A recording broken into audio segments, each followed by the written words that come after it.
Sandros Pifas vadovė, viena iš steigėjų. Savo veiklą pradėjome prieš 5 metus. Pamatėme, kad Lietuvoje nėra gyvūnų teisių, nėra gyvūnų apsaugos, todėl nusprendėme, kad turime sukurti organizaciją, kuri rūpintųsi gyvūnais, ypatingai benamiais. Turime galvoti, kaip pakeisti įvairiausius įstatymus, kaip šviesti visuomenę, ypatingai vaikus, kad keistųsi požiūris į patį gyvūną. Tokios yra mūsų pagrindinės veiklos, o kad jas įvykdyti, mums yra reikalingas didelis būrys savanorių. Sveiki, mano vardas Austėja, čia Aleksandras, mes esam Pifas savanoriai. Nuo kitų organizacijų mes skiriamės tuo, kad pas mus gyvūnai gyvena pas laikinus globėjus namuose. Ne prieglaudoje, ne kažkur tai uždaryti.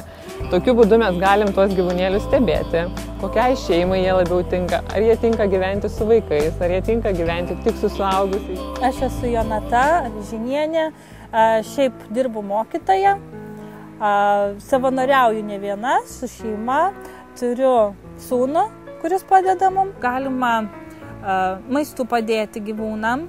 Dar galima fotografuoti gyvūnus, daryti fotosesijas, nes nuotraukos dedamas į vairias svetainės, visų pirma į pifas.org dedam.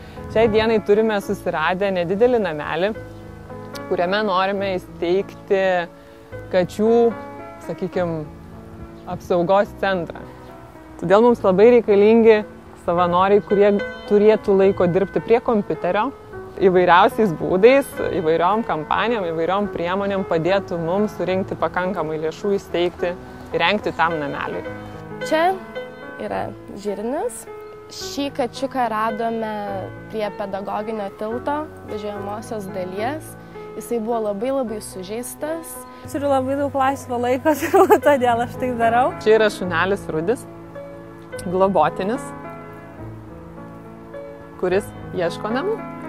Tad tikimės, kad jis jau greitai ras, nes tokie maži ilgai pas mus neužsibūna. Tai tu pats paprasčiausiai darai tą darbą ir tu mėgaujasi tuo, ką darai. Tai yra didžiausias apdovanojimas, kai tu matai, kad tavo darbai kažką pakeitė ir ypatingai, kai tai yra neapmokami darbai, kai tu savo laisvą laiką skiri kažkam, kas yra labai naudingo. Tai yra pats didžiausias apdovanojimas.